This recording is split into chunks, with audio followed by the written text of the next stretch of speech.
बंधुओं, आज मैं चर्चा करूंगा पिछले 1 वर्ष में घटी 3 बड़ी और महत्वपूर्ण घटनाओं की।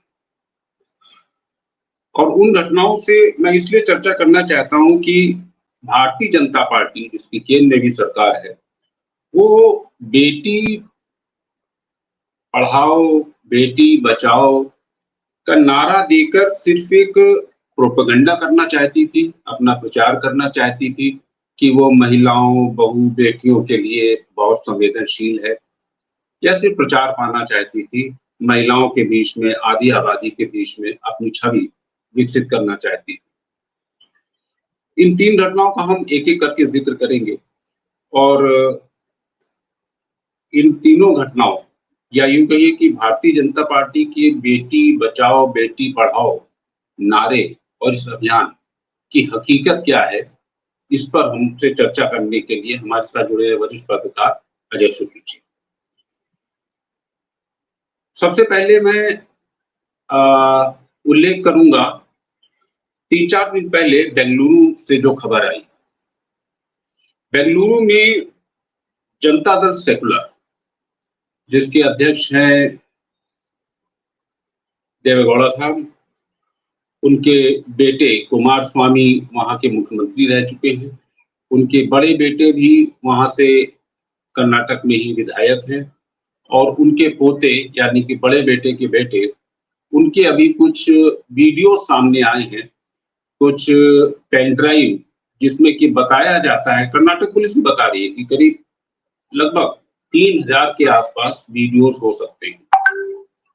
और उसमें एक महिला ने, जो कि देवगौड़ा के घर पर ही काम करने आई थी, उनके यहाँ एक शादी थी, उसमें उसको काम करने के लिए बुलाया गया था। और मैं जिस नाम के जो जो आरोपित हैं, इसमें 2 लोग आरोपित हैं। एक तो प्रज्वल रेवन्ना और उनके पिता प्रज्वल खुद जो है वो हासन से सांसद हैं और इस बार भी 2024 का भी चुनाव लड़ चुके हैं। उनका मतदान हो चुका है, 26 तारीख को हासन में मतदान हो चुका था और प्रधानमंत्री उनके लिए वोट मांगने खुद वहां गए थे। तो प्रज्वल प्रसन्ना और उनके पिता प्रज्वल रेवन्ना और उनके पिता एचडी रेवन्ना, दोनों पर उस महिला ने आरोप लगाया है कि इन दोनों ने, बाप बेटा ने उसके साथ यौन उत्पीड़न किया, यौन शोषण किया। अब ये कैसे किया वो मैं आपको बता रहा था कि ये महिला उज्जवल की माँ की रिश्तेदार है, उनके गांव की तरफ से उनकी रिश्तेदार है। देवगौड़ा के परिवार में शादी थी, उस महिला को काम करने के लिए बुलाया गया, शादी हो गई, वो महिला घर पर ही काम के लिए रोक ली गई और उसके बाद उसने बताया कि पिछले कई, मतलब ये बात है 2019-20 की, और उसके बाद से प्रज्वल और उसके पिता कभी ना कभी उसके साथ छेड़छाड़ करते रहे, उसके साथ उसका यौन उत्पीड़न, यौन शोषण वगैरह चलता था। अब ये वीडियो सामने आ गए। जब वीडियो सामने आ गए तो पीड़ित महिला ने पुलिस में एफआईआर भी करा दी दोनों के। अब स्थिति है, जब एफआईआर हो गई, चीजें सामने आ गई और 14 अप्रैल को चूंकि प्रज्वल के कैंपेन में, उनकी रैली में प्रधानमंत्री गए थे, तो उंगलियां भाजपा की तरफ भी उठने लगी कि क्या भाजपा को पता नहीं था कि ऐसे दागी आदमी, ऐसे दुष्चरित आदमी की पार्टी के साथ वो गठबंधन करके कर्नाटक में चुनाव लड़ रहे हैं और न सिर्फ चुनाव लड़ रहे हैं, प्रधानमंत्री तक उसकी रैली में जाते हैं। इतना ही नहीं, ये देवगौड़ा परिवार, प्रज्वल, उनके पिता एचडी रेवन्ना, कुमारस्वामी, खुद देवेगौड़ा साहब, ये सब लोग प्रधानमंत्री निवास पर आके उनसे मिले भी थे, सबके सब। घटना ये जो आई है, ये दिसंबर 2023 के आसपास की है, मतलब पिछले साल की। और उसके बाद से ये जब वीडियो वायरल हो गए, सामने आ गए, तब चर्चा में बात आई और महिला ने एफआईआर कर दी। अब इसमें हम भाजपा का क्या चरित्र है, उसने तो जो कुछ किया वो किया, प्रज्वल और उनके पिता एचडी रेवन्ना ने जो भी है दुष्कर्म किया वगैरह वगैरह। लेकिन भारतीय जनता पार्टी सिर्फ चुनावी लाभ के लिए इस हद तक गिर जाएगी कि वो रेवन्ना का अगर बचाव नहीं ठीक से कर रही है तो बहुत उसको जो है एलिश भी नहीं कर रही है, बल्कि अपने बचाव में, क्योंकि पार्टी का चुनाव कर्नाटक में ना खराब हो जाए, गृह मंत्री अमित शाह ने यहाँ तक कह दिया कि भाई उसने किया, हम भी इसके जो है इसकी निंदा करते हैं और भारतीय जनता पार्टी हमेशा से मातृशक्ति के साथ खड़ी है, लेकिन कर्नाटका जहां पर कांग्रेस की सरकार है उसने केस फाइल करने में देरी क्यों कर दी। ये देखिए, ये एक एक्सक्यूज है भारतीय जनता पार्टी का। उनको चिंता ये नहीं है कि एक महिला, और अभी एक महिला सामने आई है, उसने ये भी कहा है कि देवगौड़ा के परिवार में 6 महिलाएं काम करती हैं और उन सभी 6 के साथ कभी ना कभी इस तरह की घटनाएं होती रहती थी। जब ये पिता पुत्र घर बाहर से आते थे तो सभी सहन के इधर-उधर छिप जाती थी, और वो 3000 वीडियोस में और ना जाने कितनी महिलाएं होंगी, अभी इसका पता नहीं है। वो पेन ड्राइव फॉरेंसिक जांच के लिए गई हुई है, उसकी रिपोर्ट जब आएगी तब पता लगेगा कि उस पेन ड्राइव में और क्या-क्या है, कौन-कौन लगा है। तो बात भारतीय जनता पार्टी के विषय को, क्योंकि वो महिला बेटी बचाओ बेटी पढ़ाओ के बहुत जोर से डंका पीटते हैं, सबसे बड़े हितैषी वही बन के निकलती है, वो पार्टी कहती है, दावा करती है अपने को, उसकी बात हम कर रहे हैं कि उसने उसको अभी इस बात का जरा सा भी जो है मलाल नहीं है, कोई अफसोस नहीं, कोई क्षोभ नहीं है कि हाँ, एक महिला के साथ इतनी बड़ी घटना हो गई, वाकई में दुखद है। और ना तो उन्होंने अभी जेडीएस के साथ, कोई और होता तो शायद इस समय जेडीएस से संबंध भी तोड़ लेता, कहता कि ठीक है, जो चुनाव में हानि होगी होगी। अगर वाकई में पार्टी इतनी संवेदनशील है बहू बेटियों महिलाओं के लिए, माओ के लिए, तो ऐसा करना चाहिए था, लेकिन ऐसा नहीं हुआ। ऐसा भाजपा ने कुछ नहीं किया, बल्कि वो कांग्रेस पे दोषारोपण कर रही है कि उन्होंने क्यों किया। हमारे साथ अजय शुक्ला जी जुड़े हुए हैं। अजय जी, भाजपा के इस चरित्र पे मैं चाहूंगा आप जरा प्रकाश डालें। उनके लिए चुनाव क्या इतना महत्वपूर्ण है कि उसके आगे एक महिला की अस्मिता भी कोई अर्थ नहीं रखती? देखिए अग्निहोत्री जी, जिस तरह की स्थितियां हैं, आपने बहुत सारी बातें बताई हैं, जो तथ्य बताए हैं, मैं इसकी शुरुआत यहां से न करके दूसरी जगह से करता हूं, क्योंकि भारतीय जनता पार्टी के लिए सिर्फ और सिर्फ चुनाव जीतना मायने रखता है, चाहे वो बलात्कारी हो, चाहे वो आतंकी हो, चाहे वो देश को टुकड़े टुकड़े करने वाला हो, एंटी नेशनल हो, कोई भी हो, वो उसे पसंद है और वो उसके लिए कुछ भी कर सकते हैं। उन्हें चुनाव जीतना है, उसके लिए वो कोई भी गलत तरीका, किसी भी गलत व्यक्ति का साथ ले सकते हैं। यही भारतीय जनता पार्टी का चाल, चरित्र और चेहरा है। अब ये मैं कैसे कह रहा हूं, इसके प्रमाण देता हूं। पहली बात, उत्तर प्रदेश में एक जिला है मिर्जापुर, उस मिर्जापुर से एक व्यक्ति एक बच्ची के साथ में रेप करने के मामले का दोषी पाया गया जांच में, और जांच में पाने के बाद उसके खिलाफ चार्जशीट कर दी गई। अदालत में चार्जशीट होने के बावजूद, ट्रायल शुरू हो जाने, चार्ज फ्रेम हो गए अदालत में, उसके बावजूद भारतीय जनता पार्टी ने 2022 में उसे विधानसभा का टिकट दिया और वो विधायक बना। बाद में अदालत ने उसमें सजा दी और पाया कि यह जघन्यतम अपराध का दोषी है और उसे कड़ी सजा दी, सश्रम सजा दी। एक उदाहरण।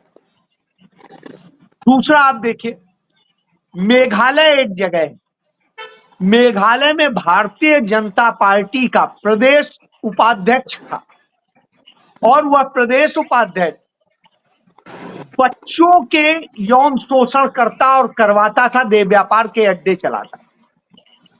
उसने तमाम तरह के इस तरह किए, उसके यहाँ छापा पड़ा। छापे में एक ईमानदार अफसर था, उसने यह हिम्मत दिखाई और उसने छापे में तमाम बच्चे बरामद कर लिए, तमाम असलहे, कंडोम और जाने क्या क्या चीजें बरामद, और उन सब से तमाम सारी पोर्न फिल्में बरामद हुई। सब कुछ बरामद होने के बाद वो निकल लिया वहां से और बड़ा सुरक्षित उत्तर प्रदेश में रह रहा था, वहां से धंधा चला रहा था। तब उनको सुराग जो मिला, उस सुराग के आधार पे वहां से उसे पकड़ा गया, लाया गया, चार्जशीट हुई, जेल गया। भारतीय जनता पार्टी की वहां की सरकार ने उसे हाईकोर्ट से जमानत दिलाने में मदद की, केस में पैरवी नहीं की, उसे हाईकोर्ट से जमानत मिली। हालांकि कोर्ट ने अपनी टिप्पणी की कि प्रोसिक्यूशन इस पर जोर ही नहीं दे रहा है कि इसे रहना चाहिए, पास्को एक्ट में था, दूसरी और धाराओं में था। स्थिति ये, और फिर नरेंद्र मोदी ने उस जिसके यहां से 100 के करीब बच्चों का सारा प्रमाण मिलता है, बच्चों का, उसको टिकट दे देते हैं, प्रत्याशी बना देते हैं। 2 उदाहरण हो गए साहब। जी। और कहिए, कुलदीप सेंगर उन्नाव में, आप याद करिए, भारतीय जनता पार्टी में आने के पहले वो समाजवादी पार्टी में थे। समाजवादी पार्टी ने उनसे किनारा करना शुरू कर दिया था। उन्होंने जो गैंगरेप किया था, सारी चीज करी थी, वो उस वक्त में की थी। और स्थिति ये हुई, वो भाजपा में आ गए। कोई एफआईआर दर्ज नहीं हो रही थी, कुछ नहीं हो रहा था। प्रियंका गांधी ने उसको लेकर के शोर मचाया, तमाम सारी चीजें करी, तमाम चीजें हुई। और उसके बाद में भारी दबाव के बाद में एफआईआर दर्ज हुई, तो बड़े दिनों तक कुछ नहीं करेंगे।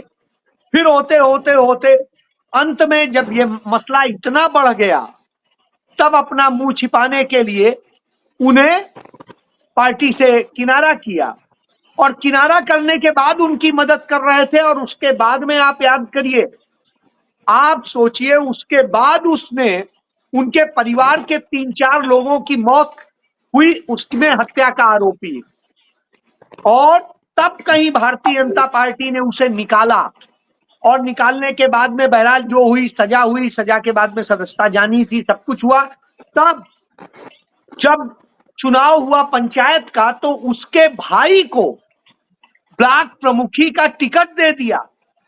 फिर शोर मचा, तब उनका टिकट काटा। तो यह बताता है कि भारतीय जनता पार्टी का, और ये एक जगह नहीं, चाहे आप ये उत्तराखंड में देख लीजिए, उत्तर प्रदेश के ही तमाम हिस्सों में देख लीजिए, यही स्थिति आप महाराष्ट्र में देख लीजिए, राजस्थान में देख लीजिए, छत्तीसगढ़ में देख लीजिए, मध्य प्रदेश में देख लीजिए। तो साहब, ये सिर्फ और सिर्फ इसके लिए काम करते हैं कि इन्हें कैसे जीत मिल जाए, कितने गंदे आदमी से हो, कैसे हो। और अभी हाल का उदाहरण देखिए, प्रतापगढ़ में उस शख्स को इन्होंने अपने यहां शामिल करा लिया जिसको कहते थे ये आतंकी संगठन लश्कर तैयबा के लिए काम करता है। इन्हीं के समय में एफआईआर दर्ज हुई, उसे अपनी पार्टी में शामिल करा लिया। यह उदाहरण मौजूद है कि फिरका परस्तों के साथ में, देश के एंटी नेशनल्स के साथ में भी खड़े होते हैं। इसका उदाहरण आप देखिए, जो अमरनाथ यात्रा के दौरान आतंकी हमला कराने की साजिश रच रहे थे, इन्हीं के आईटी सेल का प्रदेश का प्रमुख था, उसके साथ वो जो रची जा रही थी, गांव वालों ने अच्छा हुआ पकड़ लिया, नहीं तो आरोप उस कौम पर लगता। आरोपी इनके लोग थे। तब इन्होंने कहा कि नहीं, हमने तो उसे 4 दिन पहले निकाल दिया। अब आप समझिए, खेल आप समझ सकते हैं। इसी तरह राजस्थान में कन्हैया लाल की टेलर की हत्या हुई, उसमें हत्या करने वाले जो लोग थे वो भी भाजपा के ही पाए। तो ये इस बात का उदाहरण है कि ये कुछ भी कर सकते हैं, ये रेप कर सकते हैं, करवा सकते हैं, और कुछ कर सकते हैं। कोई बहुत बड़ा विषय नहीं है। और हमने बहुत सारी ऐसी घटनाएं देखी नहीं है। बाकी कोविड में जब पैसा कमाने के लिए क्या क्या करते हैं, पीएम केयर फंड के नाम पे जो लूट हुई वो सामने है। उसके अलावा जो इन्होंने वैक्सीन के नाम पर जिस तरह इस देश के लोगों को मारने का काम किया वो सामने है। भ्रष्टाचारियों को, विभिन्न पार्टियों के जिन पर ये आरोप लगाते थे भ्रष्टाचार के, उन्हें अपने यहाँ लाकर क्लीन चिट दे रहे हैं, धुल धुल के महान बना रहे हैं। तो आप समझ सकते हैं, ये चुनाव जीतने के लिए कुछ भी कर सकते हैं, सत्ता के लिए कुछ भी कर सकते हैं। जी, एक घटना में अजय जी, बीचू में जिस लड़की के जो है कपड़े फाड़े गए, जिस लड़की के साथ जो है वो दुर्व्यवहार, वो भी तीनों नौजवान जो है भारतीय जनता पार्टी के ही निकले। खैर, आपने कई उदाहरण दे दिया अजय जी। नहीं, उस मैं घटना वापस का आता जिक्र हूँ। उस घटना का जिक्र बेहद जरूरी है, इसलिए क्योंकि वो लोग जो वो भारतीय जनता पार्टी वाराणसी के आईटी सेल के प्रमुख थे, नरेंद्र मोदी के लिए काम कर रहे थे, उस दफ्तर में बैठते थे जो नरेंद्र मोदी का दफ्तर है, और उनसे जो भी आते थे, चाहे जो महिला बाल विकास मंत्री हैं स्मृति ईरानी, उनको गले लगा करके मंत्र देती थी। किस बात का मंत्र दे के आई थी कि आप गैंगरेप ऐसे कीजिएगा, आप ये किया। और इसलिए कह रहा हूं क्योंकि उन्होंने जो घटना करी, पहले एफआईआर नहीं दर्ज करें, कार्रवाई नहीं हुई, सीसीटीवी फुटेज और सब कुछ अजय राय ने अवेलेबल कराया, तब भी नहीं हुआ, उल्टा अजय राय के खिलाफ इस बात की एफआईआर दर्ज कर ली कि वो बदनाम कर रहे हैं। उसके बाद में उन्हें चुनाव प्रचार के लिए भेज दिया, कहां? मध्य प्रदेश। उन्होंने 1 महीना मध्य प्रदेश में काम किया, वहां से लौट के आए तो कहिए अजय राय की टीम ने वो पता कर लिया और टाइमली उन्हें पकड़वाने के लिए पहुंच गए कि ये देखिए और ये लीजिए सबूत। तब मजबूरी में देखिए, गिरफ्तार किया, नहीं तो शायद वो भी नहीं होता। जी, मतलब एक इस किस तरह की पार्टी है कि जानती है कि ये व्यक्ति जो है वो यौन शोषण में लिप्त था, अपराधी है, सब कुछ जानते हुए उसके किए लिए पे पर्दा डाला जाता है, छुपाया जाता है, उसको बचाया जाता है। बात करते हैं बेटी बचाओ, बेटी पढ़ाओ, और यहाँ पे जो करने में ये है कि जो बेटियों के साथ दुष्कर्म करता उसको बचाने में पार्टी लग जाती है। कर्नाटक वाली घटना इसलिए महत्वपूर्ण हो जाती है अजय जी कि प्रधानमंत्री 14 तारीख को प्रज्वल की रैली में खुद गए, और ये सारी घटना मैं आगे भी जिक्र करूंगा कैसे कैसे कि हाई कमान तक पता थी, जेडीएस के लोगों को भी पता थी, भाजपा के लोगों को भी पता थी। मैं आपको इसी इसी क्रम में आ, एक थोड़ा सा जो है और घटनाक्रम इसमें टर्न लेता है। प्रज्वल के ड्राइवर है कार्तिक, उसने एक अपना जो है वीडियो खुद ही बना के जो है उसको फैला दिया, वायरल कर दिया, और उसमें वो कह रहा है कि उसके दरअसल रिलेशन बहुत क्लोज थे प्रज्वल से, 15 साल से काम कर रहा था और पिछले 1 साल से उसने अपना नाता तोड़ लिया था। उसने उस वीडियो में बताया कि प्रज्वल और देवेगौड़ा फैमिली ने उसकी जमीन हड़प ली थी, और उस जमीन को छुड़ाने के लिए कानूनी कोर्ट से उसने देवेगौड़ा परिवार के ही एक अपोनेंट या विरोधी, जो कि प्रज्वल के पिता एचडी रेवन्ना के खिलाफ वहां से विधानसभा चुनाव भी वो आदमी लड़ा, वो भाजपा का सदस्य है, उसका नाम है देवेराजे। देवेराजे को क्यों उसने अप्रोच किया और कहा कि यार मेरी जमीन जो है इस तरह इन लोगों ने छीन ली है। देवेराजे ने भी एक इंटरव्यू में कहा कि इस परिवार ने मेरी पत्नी को मोहरा बना के, मेरी पत्नी का ब्रेन वॉश करके मेरे खिलाफ जो है साजिश रच डाली, मेरे खिलाफ तमाम केसेस कर दिए। तो कार्तिक ने इसीलिए देवेराजे को अप्रोच किया कि ये भी नाराज इस परिवार से और ये मेरी मदद कर देगा। उसने अप्रोच किया तो देवेराजे ने कार्तिक से कहा ठीक है, तुम्हारे पास जो वीडियोस हैं वो तुम मुझे दे दो, क्योंकि वो कोर्ट में मुझे साक्ष्य तौर पे रखना पड़ेगा, देना पड़ेगा। उसने दे दिए। अब उसके बाद ये वीडियो वायरल हो गए। आज स्थिति ये है कि कार्तिक कह रहा मैंने वायरल नहीं किया, देवेराजे कह रहे हैं कि मैंने भी किसी को ये वीडियो नहीं दिया है।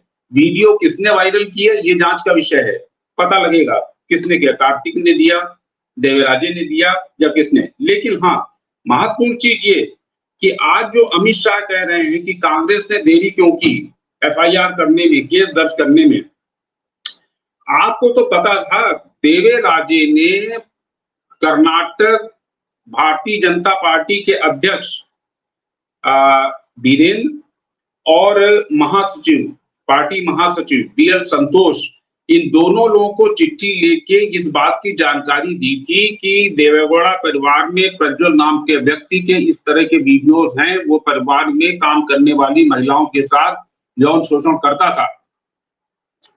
इस सारी जानकारी के बाद प्रधानमंत्री जो है उसकी रैली का कैंपेन करने जा रहे हैं। किसको बचा रहे हो आप? तो आपने जो बात कही कि इनके लिए चुनाव से बड़ा कुछ नहीं है, चुनाव जीतना है, उसके लिए नैतिकता ताक पे, नैतिकता तो खैर बची कहाँ है।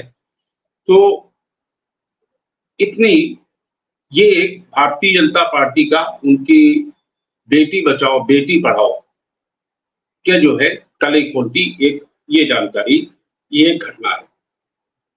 ठीक इसी तरह की एक घटना अब हम जो है ब्रजभूषण शरण के बारे में बात करते हैं। अजय जी ब्रजभूषण शरण, उनके ऊपर पूरे देश दुनिया ने सबने पढ़ा। ओलंपियन महिलाओं पहलवानों ने उनके ऊपर यौन शोषण का आरोप लगाया, महीनों वो धरने पे बैठी। ये सरकार जो है उनकी मांग पर कान नहीं धर रही थी। मामला चला गया कोर्ट तक। कोर्ट के कहने पर उनके खिलाफ एफआईआर हुई और उसके बाद खेल मंत्रालय ने कुश्ती संघ के अध्यक्ष पद से उनको हटाया। ब्रजभूषण पार्टी के अंदर इतने पावरफुल हैं, आप भी जानते हैं, कि वो हट भी नहीं रहे थे, फिर उनको हटाया गया। अब वही ब्रजभूषण जो है अभी भी उनको उम्मीद है कि टिकट मिल जाएगी। हाल ही में उन्होंने कहा है कि शायद 1 या 2 या 3 तारीख तक जो है मेरा टिकट हो जाएगा, आप लोग चिंता मत करिए। आखिर भारतीय जनता पार्टी एक आरोपित है ब्रजभूषण भी, भारतीय जनता पार्टी के पास क्या दुष्कर्मियों, यौन शोषण करने वालों के अलावा मतलब अच्छे कैंडिडेट को मिलते नहीं है, उन्हीं के पीछे पड़े रहते हैं कि वेट करेंगे कि अच्छा कोर्ट से आप बरी हो जाओ तब टिकट देंगे, तब हम आपको लड़ाएंगे। अच्छे लोगों की कमी है क्या भारतीय जनता पार्टी में? अजय जी। मुझे लगता है कमी तो है ही, नहीं होती तो आप देखिए अंकिता भंडारी को के साथ में जो हुआ पूरा उत्तराखंड जान रहा है। जो आवाज इंसाफ की आवाज उठाने वाले थे उन्हें जेल में डाला जा रहा, लेकिन वो छोटा सा बेचारा पत्रकार जो इसकी लड़ाई लड़ रहा था उसको जेल में डाल दिया। लेकिन उन भाजपा के नेताओं को बचाने के लिए पूरा जोर लगा हुआ है। साहब वो किनके लिए स्पेशल सर्विस मांग रही थी, ये तो मांगा जा रहा था, ये तो बता दीजिए। आपका या तो कहिए कि आपके पास में कुछ नहीं है, आप सिर्फ ऐसे ही हवा हवाई हैं। आप तो अचानक 1 मिनट में डिक्लेयर कर देते हैं कि ये इन्होंने किया, ये इन्होंने किया है, और फिर ये क्यों नहीं पता चलता है? वैसे आप पेगासस से लेके सारी जासूसी करा लेते हैं, ये आपको नहीं पता चल पाता है, क्योंकि वास्तव में एनसीआरबी का डाटा कहता है जो रेपिस्ट की पृष्ठभूमि का जो आता है उसके मुताबिक 83% रेपिस्ट भारतीय जनता पार्टी के बैकग्राउंड से। तो यह इतिहास आज बन गया हो तो भारत 83%, 83% तो 83%।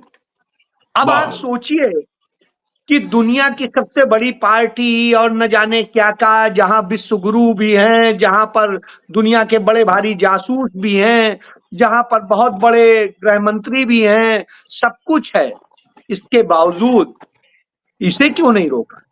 क्योंकि वास्तविकता ये है कि इनके जो पुरोधा हैं उनकी किताबें पढ़ लीजिए, साफ पता चल जाएगा कि वो किस चीज के पोषक रहे। आप देख लीजिए हिंदू महासभा के और संघ के इन लोगों के बड़े पूजनीय है सावरकर, उनकी किताब पढ़ लीजिए।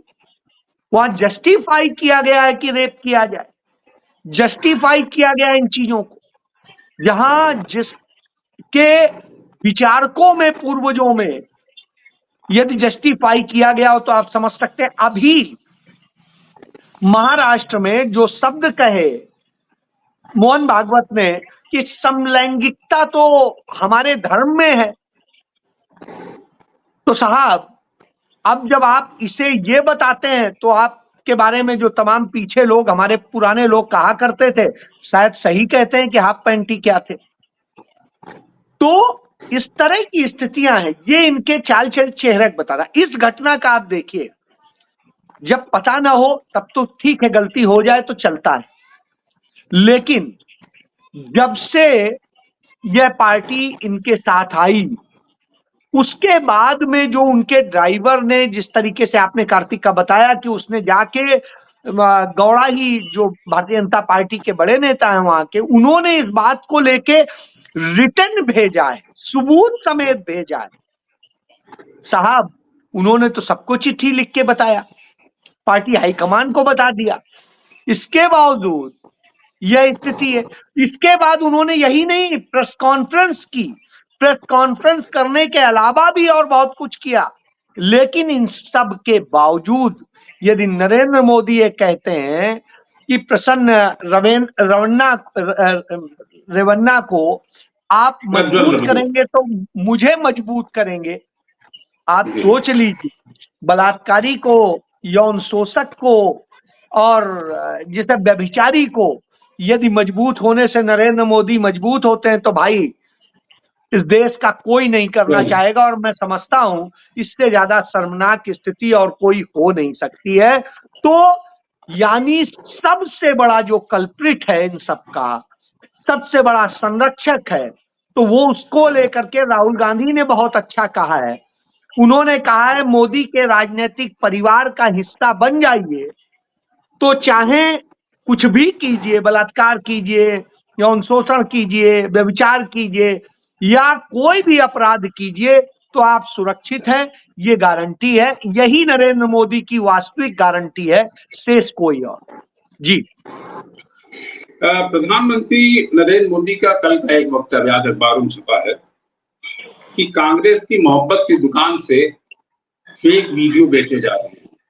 उनको बहुत तकलीफ हुई, उनकी पार्टी, पता नहीं वो फेक हैं, गलत हैं, सही है, क्या है, वो सब जांच का विषय है, होगा, लेकिन उनको इस बात की बहुत तकलीफ है कि फेक वीडियो कांग्रेस फैला के, वायरल करके उनकी छवि खराब कर रही है। लेकिन उनको इस बात की जरा सी भी पीड़ा नहीं हुई कि जिस पार्टी के साथ कर्नाटक में चुनाव लड़ रहे हैं, जिसके लिए वो कैंपेन कर रहे हैं, उसके वीडियो बाजार में घूम रहे हैं, सोशल मीडिया पे वायरल हो रहे हैं कि किस तरह से उस पार्टी के घर के एक लड़के ने अपने घर में काम करने वाले महिला, और सिर्फ एक महिला नहीं है, तो वो खुद बता रही घर में काम करने वाली 6 महिलाओं के साथ बारी बारी से वो और उसका पिता यौन शोषण करता था। इसका उनको बिल्कुल रंज नहीं है, बिल्कुल दुख नहीं है, बिल्कुल गम नहीं है, ना उन्होंने जो कुछ कहा इस बारे में। हाँ, ऐसे विषयों पे कहने के लिए वो अमित शाह को जो है छोड़ देते हैं, और अमित शाह कह रहे हैं कि नारी शक्ति के वो साथ खड़े हैं। इस तरीके से अगर नारी शक्ति के साथ खड़ा हुआ जाता है तो इस देश की नारियां ही तय करें कि वाकई में अमित शाह को या उनकी पार्टी को उनके साथ खड़े होना चाहिए, क्या वो चाहेंगे कि वो खड़े हों या ना। आशुतोष भाई, एक और घटना, जी, मैं हिंदुस्तान के इतिहास को यदि हम खंगाल लें तो एक किस्सा मिलता है कि महाभारत काल में द्रौपदी को नग्न करके जो भी कोशिश की गई थी, शायद कृष्ण ने बचा लिया था, लेकिन यहां तो डबल इंजन की सरकार में, नरेंद्र मोदी की सरकार में, भाजपा की सरकार में मणिपुर में लड़कियों को नग्न परेड कराई गई और महीनों यह बात छिपाए रखी गई। जब सामने आई, इस पर चर्चा आई, तो पहले तो इसको डिनाय करने की बड़ी कोशिश हुई, फिर एफआईआर उन पे दर्ज की गई कि जिन्होंने वह वीडियो बना करके दिया जिससे पूरे देश को पता चला, दुनिया को पता चला कि यह विभत्स घटना हुई है। और उसके बाद में वहां का मुख्यमंत्री क्या कहता है कि यह तो एक घटना है, ऐसी 100 से अधिक घटनाएं हो चुकी हैं। यानी ये बयान उन्हीं के मुख्यमंत्री के। और वहां की राज्यपाल ने कहा मैंने हर बात से दिल्ली में सभी जिम्मेदार को अवगत करा दिया। अब उनसे बड़ा जिम्मेदार तो 2 ही लोग थे, अमित शाह से और नरेंद्र मोदी से, तो स्वाभाविक सी बात है उन्होंने अवगत करा दिया। नरेंद्र मोदी ने आज तक 1 साल हो गया, 1 साल में, आज ही 1 साल हो रहा है, आप बताइए 1 साल में क्या मणिपुर गए, मणिपुर की उन बेटियों के दर्द को समझा, उनके पुनर्वास के लिए कुछ किया या कोई ऐसी चीज की हो? वहां करीब 1000 से अधिक लड़कियां शिकार हुई हैं, 1000 से अधिक एफआईआर दर्ज है, लेकिन साहब कार्रवाई नहीं हुई। कार्रवाई उन पे हुई जिन लोगों ने आवाज बुलंद। ये सरकार तो उसको जाति हिंसा भी मानने से इनकार करती है। वो तो मैं वही कह रहा हूं।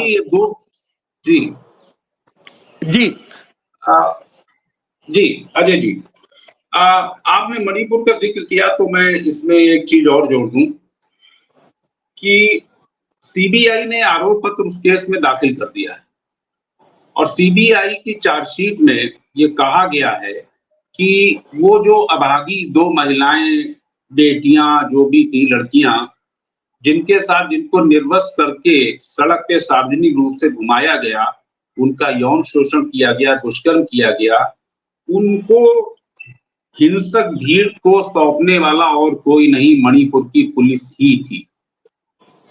पुलिस ने ही भीड़ को उनके साथ दुष्कर्म करने के लिए उनके हाल पे भीड़ के हवाले कर दिया, जो करना हो करो।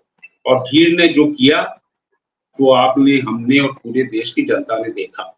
मजे की बात यह है, जब ये आशुतोष भाई, सब कुछ मैं हो रहा, यही कह रहा हूं कि राहुल गांधी ने पहले ही दिन यह बात कही थी, स्टेट इज स्पॉन्सर्ड, ये हिंसा भी है और ये घटनाएं भी है, और यह बात इस चार्जशीट से साबित होती है। एक बात। दूसरी बात, आप देखिए, जब जब जहां जहां इस तरह की घटनाएं हुई हैं, आप मुझे बताइए, वाराणसी उनका निर्वाचन क्षेत्र है, जो भी हम सब है, कहा जाता है कि हिंदुस्तान का जो है सबसे बड़ा क्या हिंदुस्तान का ही नहीं, एशिया का सबसे बड़ा कैंपस जो है बीएचयू का है। इतनी महान उपलब्धि है हमारे पास।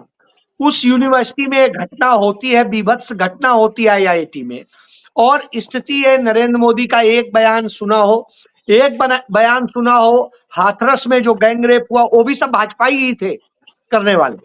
तो आप देखिए, वहां पर एक बयान सुना हो, एक भी बयान आपने सुना हो उन्नाव पे, एक भी बयान सुना हो लखीमपुर खीरी में जो घटनाएं हुई थी, एक भी बयान सुना हो जो प्रयागराज में घटनाएं हुई थी, एक भी बयान सुना हो जो लखनऊ में घटना हुई थी, एक भी बयान सुना हो जो अभी कुछ ही दिन पहले कानपुर में हुई थी, जिसमें वो 2 बेटियों ने आत्महत्या कर ली थी, याद करिए, भट्टे वाले में, और जो भट्टा मालिक है वो भी भाजपा नेता है। इसके अलावा आप देखिए, अभी ये घटना हुई, क्या नरेंद्र मोदी का कहीं एक में भी, एक किस्से में बयान सुना? लेकिन संदेश खली बताएंगे और चीजें बताएंगे, सब बताएंगे, बताइए, कोई परेशानी नहीं है। गलत कहीं होता है बोलिए, लेकिन हर जगह समान रूप से बोलिए ना, वो नहीं आता है।